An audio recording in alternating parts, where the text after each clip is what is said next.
And the reviews today will begin down episode 8 of Mistress Kanan is Devilishly Easy. The episode will start with Kanan's welcome home family. This this was genuinely like one of the best episodes of the series so far. Like the comedy hit harder like than any other episode. I was laughing throughout the whole episode, which is rare.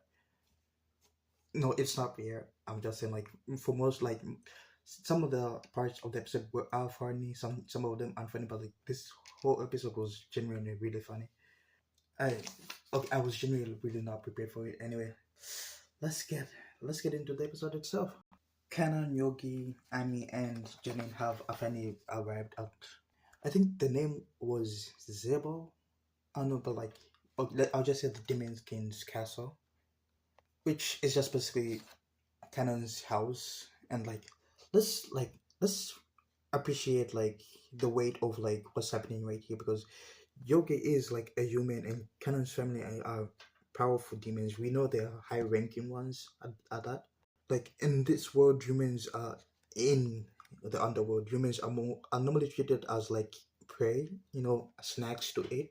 And we kind of have like Kanan who hasn't really fully to like admitted to herself like how deeply she really loves Yogi. In this episode, you kind of get to see like you just see her get jealous, which is like the funnest part of any episode when she just gets really jealous. Like this entire episode runs on like the tension of like will the family accept him or like will they try to eat him before he even says anything to them.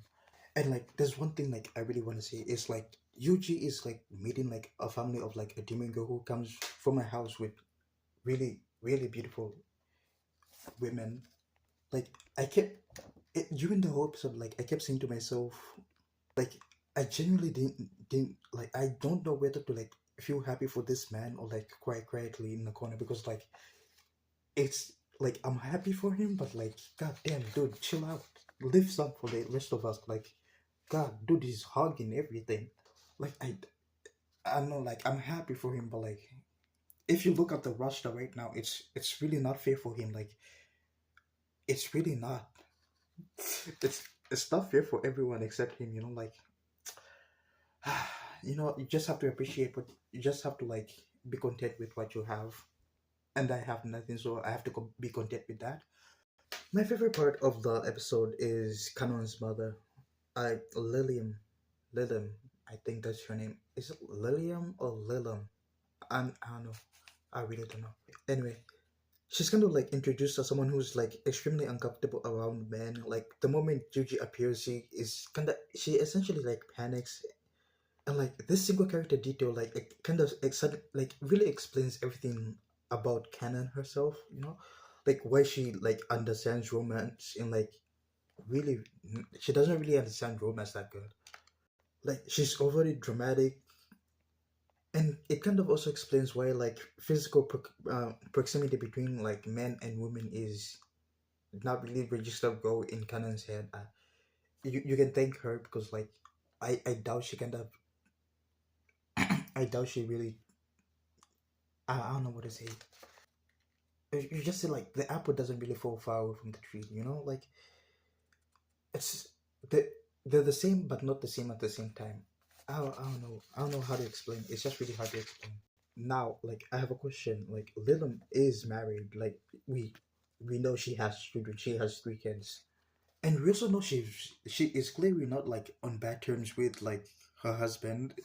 This guy, I I could like make an entire video on this guy alone. Like what's happening right now? Why is he wearing like a bear suit, a cape? I think bug wings, unlike boxers. Like he really does. Like he looks like a One Piece character. Like if you watch One Piece, then like he definitely would fit in the One Piece. Anyway, like I was saying, like the presence of like an adult man causes her like to short circuit completely. Like this family refuses to really make this like a logical sense. Like if she's like scared of men, why is she like you can even if you watch the episode, they are not on bad terms with each other. Like they seem almost in love, so like I don't understand why. Like they really didn't give us like a proper explanation of why she hates men. We still don't know. Like Lydium's like discomfort to like men, which kind of doesn't make her like doesn't allow her to like let Canon like date him, which kind of leads to like for Canon to like actually have her mother accept him. It kind of leads to like a solution like I really didn't even see coming. Like we have Yogi who kind of temporarily gets transformed into like a baby, and it turns out like baby Yogi is apparently a non threatening enough like Lilim can like interact with him normally. Like she immediately becomes affectionate, warm, and she genuinely like she's really caring. Like she's like a mother caring for her child, which I don't know. Like I which it's like children who are men are fine, but like a grown man is not fine. I don't know what the logic is because if she was discovered with men, like it should be like even kids themselves. I really don't know. Like like like to just summarize, like leather is fine with men only if like they're infants. Like I spent like I really spent like a moment thinking about what would happen if she had a son. Because at first I think she would love him when he was a child, but like once he grew up, I think they would grow very distant. Like I know it should be like a sad thing for like a mother to be far away from like distant from his son, but like to me, when I was thinking about this, I was really laughing because the comedic moments that would come from that interaction would be very, very funny. I hope they do something like that because I think that would be genuinely like the funniest thing that could happen in this episode. In this show, I mean.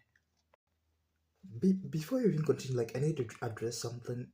Like, Jenny is a sentence. Like, she is sent from heaven. We know that she is like, she is divine. She's like a divine being whose entire, like, existence is defined by, like, the distraction between heaven and hell. But like she didn't really realize that she was in hell until like someone actually told her. Like I want to give her the benefit of the doubt. Like I want to assume like there's an explanation, but like I can't find one. Like you would assume someone from heaven would know like what hell looks like.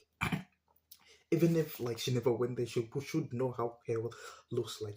Like she is an angel who literally who visited the demon realm and like needed someone to like actually point out like she was in the demon realm. Like like I just kept saying like Janine is like really too innocent for this real really really cruel world. Turns out any world is really too innocent for her. Heaven, earth, hell, not I don't think anything is suitable for her. When Janine actually comes in at first, like Kanan's family kind of like immediately draws like the wrong conclusion about like their relationship with Kanan.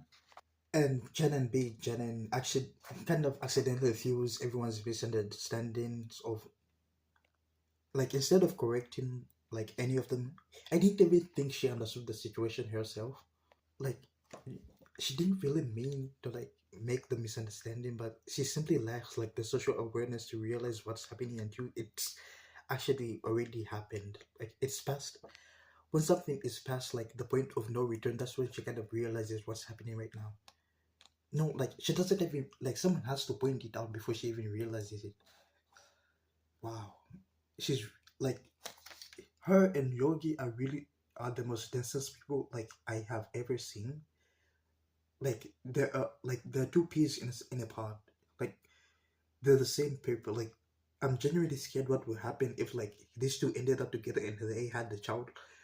9 times out of 10, I think they would lose the child on the first day. I really think so.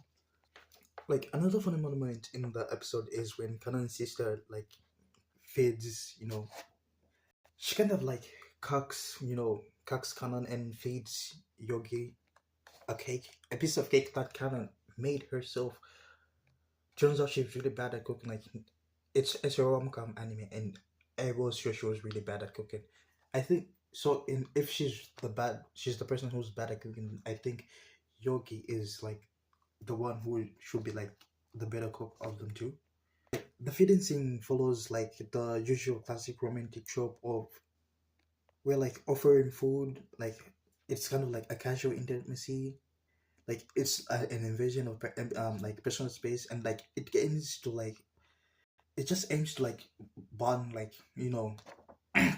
two people together, but like we have Kanan's sister actually kind of defies everything about her. Like, even though Kanan was hiding it, like, you can even tell from her face. You can just tell from like the way she was, looking at the set. Like, she really wanted to feed Yogi. Like, she made the cake specifically for him. She wanted him to test something. She made and fed him with her own hands, but she was cucked by her sister. Like, cucked.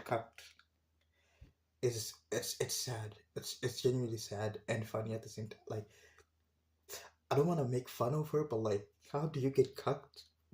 Like, I don't know. Like, if she did it like right then and then, she could have fed him. But like, she was stalling. Like, it's her problem, to be honest. She really shouldn't have been stalling that long. And something else before like I move on from this topic. This Okay, the kitchen scene had so many funny moments. Like, the second funny moment is, I think Kanan's mother will also cut Kanan because she really looks like she is getting too into Yogi right now. I think she's developing like a crush on him. Like, I really don't know. If Kanan doesn't do anything about this, I really think that her mother will cut her. But like, I doubt it will be that easy because she is still afraid of men. So I don't know how the cooking will work, but like, we just have to wait and see. And right before I close, I have to say the episode did really bring like the best girls of, I would say, the best girls of the series. Like, we have Lilam. I think this is Mia, and I think this is Milith. I'm I might have swapped the names. I'm not saying I don't remember. I'm just saying I don't remember. Wait, I just said. Anyway, what I want to say is Amy is still like the best girl of the series. These guys were coming in close second. No, third, because Kaden is second. I don't know where to put the screen right now. Like, you have this side, which, and then we have this. I think That's why I'm just pointing right at the middle right now, because I think of the three people right now, she is the modest one. So like, she's the only one I can put the screen at right now. And I really didn't have like a question of the day for this. Like, I had a question, but it turns out wasn't it in the video. And like, the question was about how Kanan's father would react, but I forgot, like, we kind of see his reaction in the episode. So I don't have a question of the day. So this video will have no questions. If you have a question, you just ask me, and the next video, I promise I'll have a question of the day. Anyway, if you enjoyed the video, please leave a like and subscribe. I'm Hunter, and I'll see you in the next one.